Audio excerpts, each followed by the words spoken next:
Bonds are pulling back in that classic safety trade today, so at least some parts of it are still working. Does that mean the highs in yields are behind us? My next guest say 10% on the 4-year is next, and the earnings recession may also be about to end. For more, let's bring in Eric Nelson. He's a macro strategist at Wells Fargo, along with CFRA's chief investment strategist, Sam Stovall.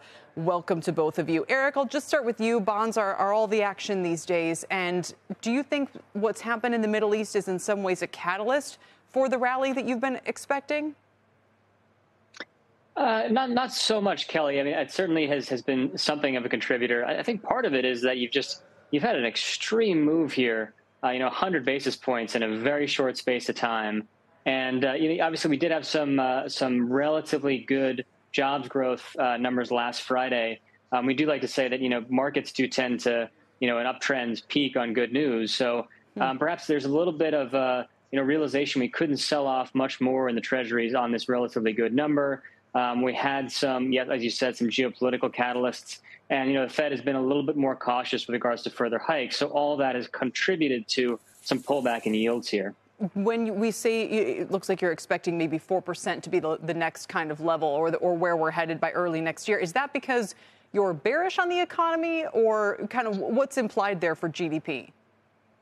Yeah, that's a huge part of it, Kelly, is we're looking for a U.S. recession. I realize that everyone's been looking for a U.S. recession for a long time. Hasn't happened yet.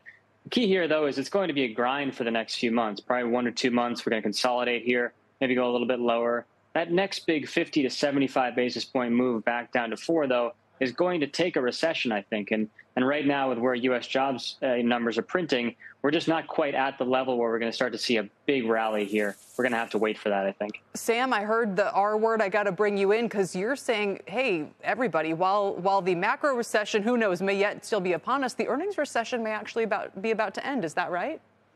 That's right, Kelly. Right now, expectations are for a 1.2% year-on-year decline for the S&P 500. But if history is a guide, because in 54 of the last 56 quarters, actual results have exceeded end-of-quarter estimates. So this actually could be the start of a new earnings recovery.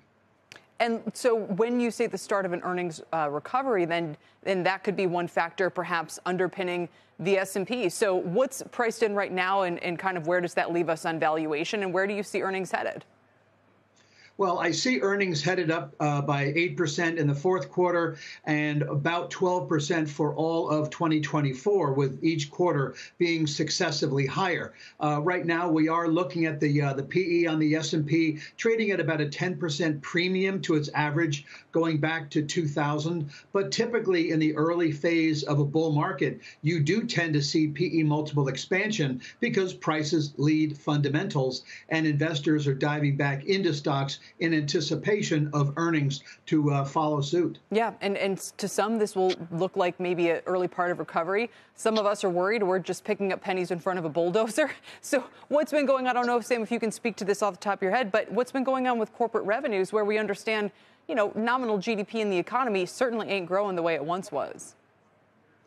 No, revenues are expected to be up about 5.5% in 2024. So we've actually seen an improvement in revenues as well. Certainly not by much. And depending on what kind of a penny it is, if it's a 1909 SVDB, yeah, I'd take that chance. Sure, if it's worth, $10 million today or something to that effect. And finally, Sam, then are there any one-off factors that are helping boost fourth quarter earnings by that amount? Well, I think that you couldn't really necessarily say that there's a one-off. We still have had headwinds in terms of higher interest rates, oil prices, the value of the dollar, worries about China, and now add to this the Middle East.